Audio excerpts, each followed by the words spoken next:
The NBA changes its rules for a reason, but sometimes it's not about safety or fairness. Sometimes it's because of one player. A player so dominant, so disruptive, or so dangerous, the league had no choice but to change the game. These are the NBA players who force rule changes. Let's get into it. Wilt Chamberlain, the man who broke the rule book. Wilt Chamberlain wasn't just another great basketball player. He was the kind of force that made the NBA rethink how the entire game should be played. When he entered the league, there had never been anyone like him. At 7 foot 1 inches and built like a tank, he was incredibly fast, strong, and skilled. His dominance wasn't just impressive, it was overwhelming. So overwhelming, in fact, that the league had to step in and make changes just to even the playing field. One of the first things the league tackled was offensive goaltending. Wilt's reach and timing were so unreal that he could grab or tip the ball while it was still floating above the rim, something no one else could do. He could catch it mid-air and dunk it or redirect it into the hoop. At the time, it wasn't illegal. But because of Wilt, the NBA tightened the offensive goaltending rule. Players were now banned from touching the ball if it was still in that invisible cylinder above the rim. That new rule had one person in mind: Wilt. Then came another major issue: the lane, also known as the paint.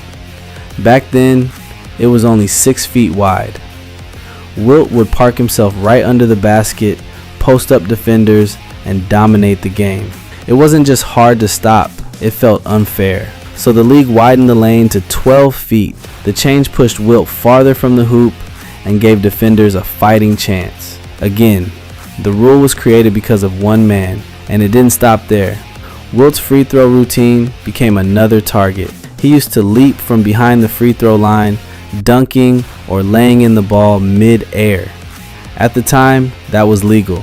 The league quickly put a stop to it. They changed the rule. Players couldn't cross the free throw line until the ball touched the rim or backboard. That was the end of Wilt's aerial free throws.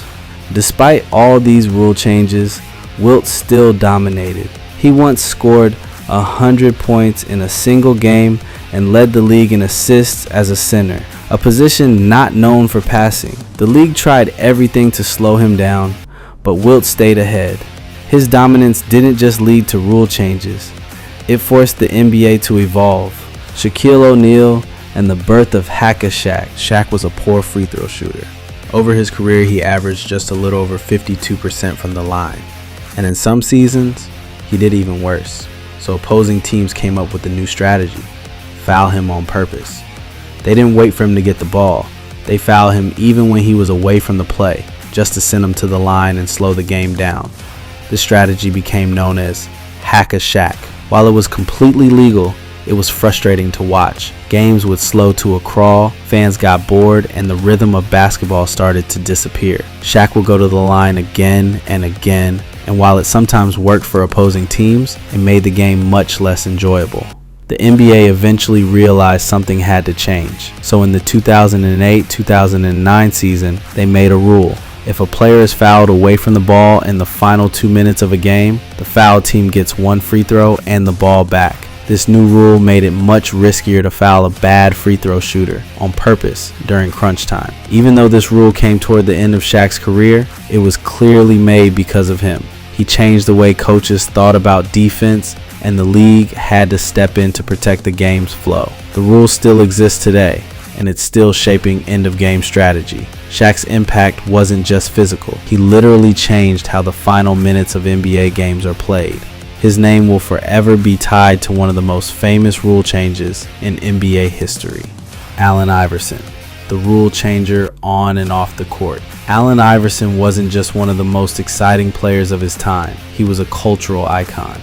Standing only 6 feet tall, he took on giants with speed, toughness, and skill. His crossover dribble became legendary. It was fast, it was sharp, and it often left defenders stumbling. But it also created a new kind of problem for the league. Iverson's crossover included a small hesitation where his hand would slip slightly under the ball. Some people thought this looked like a carry, which is when a player illegally holds the ball before dribbling again. Iverson stayed within the rules. but his move blurred the line. The league didn't create a new rule, but because of Iverson, referees started calling carrying violations more strictly. His style forced the NBA to rethink how hesitation dribbles were judged. But Iverson's impact wasn't limited to basketball moves. He also changed the NBA off the court. Iverson was known for wearing baggy clothes, chains, hats, and Timberland boots, the kind of streetwear that reflected his upbringing and culture. But not everyone in the NBA liked that image. In 2005, the NBA introduced a league-wide dress code. Players were now required to wear business or conservative clothing when they arrived at games, sat on the bench, or appeared in team functions. No more streetwear. The league said it was about professionalism, but many, including Iverson, felt it was unfairly targeting players who dressed like him.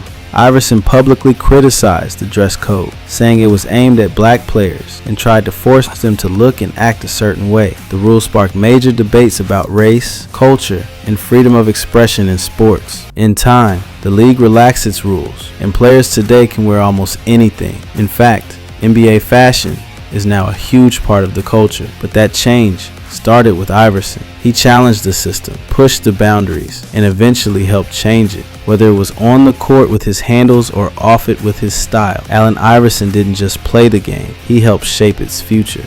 James Harden, the master of drawing fouls. James Harden is one of the most skilled offensive players in modern NBA history, known for his step-back three-pointers, slick dribbling, and sharp decision-making. Harden became especially famous, or infamous, for one thing: drawing fouls.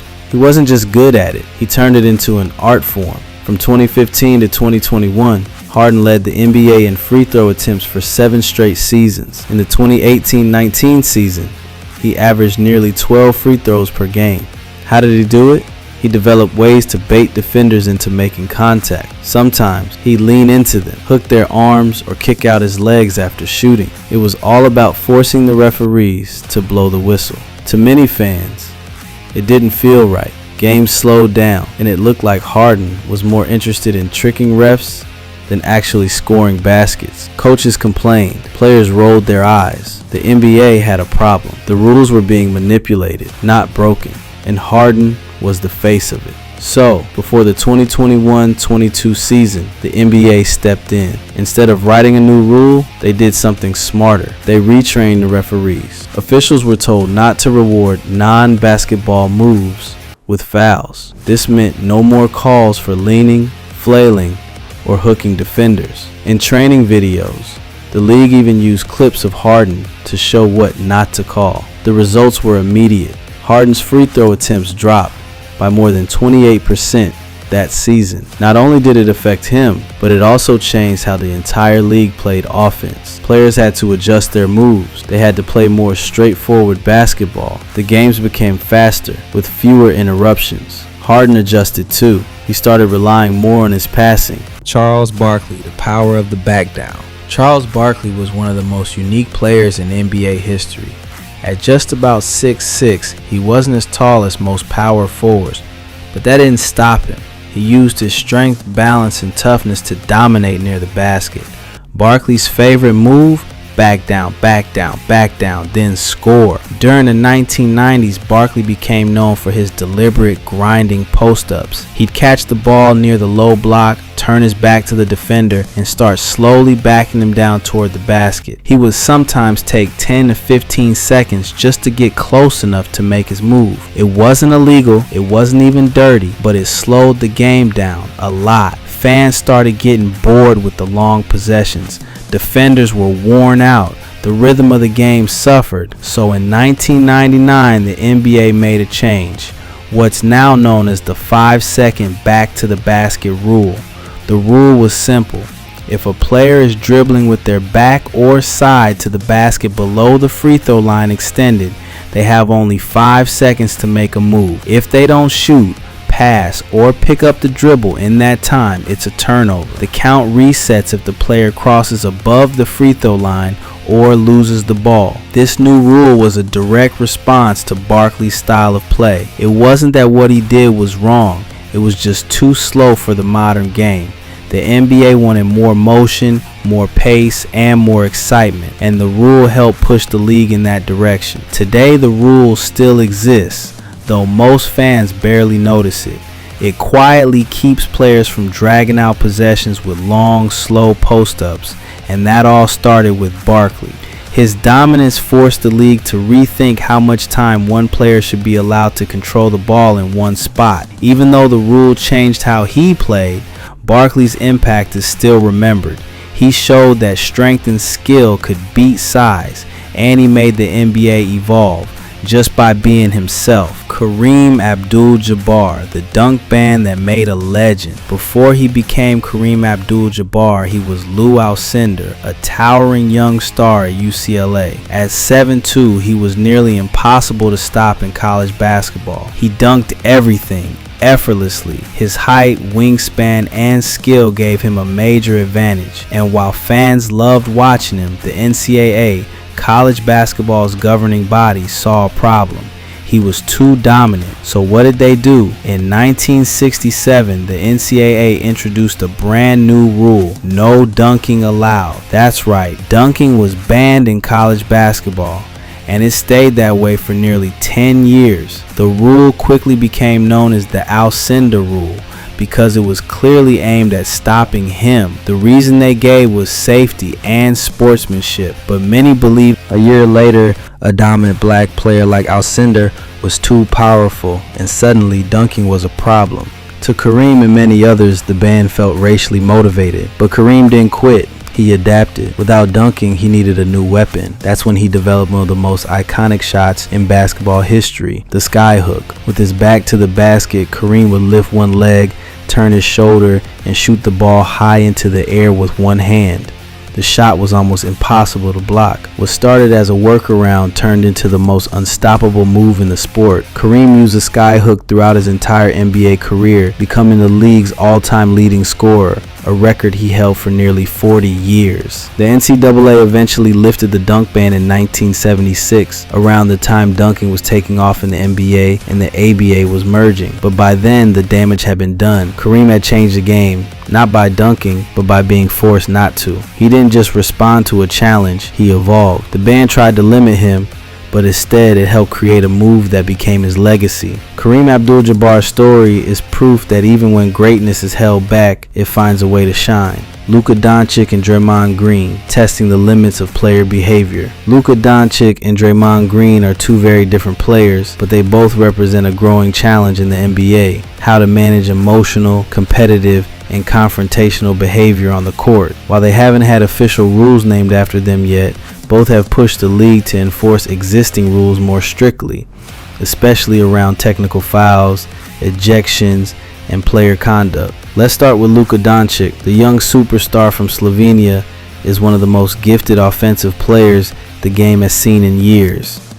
But alongside his brilliance comes something else: constant complaining. Luka is known for arguing with referees on nearly every missed call. He's even racked up more technical fouls than many veterans, sometimes putting himself at risk of suspension during key stretches of the season. The NBA has rules in place to control player behavior, but Luka's non-stop dialogue with refs has reignited debate. Should star players be given more freedom, or should the rules be enforced equally, regardless of status? The league has responded by making it clear that repeated arguing will not be tolerated, even from the biggest names. Then there's Draymond Green, one of the most intense and controversial players of this era. Known for his defense, leadership, and basketball IQ, Draymond is also known for technical fouls, ejections, and suspensions. In fact, he's been suspended multiple times, including in key playoff games. His repeated verbal outbursts,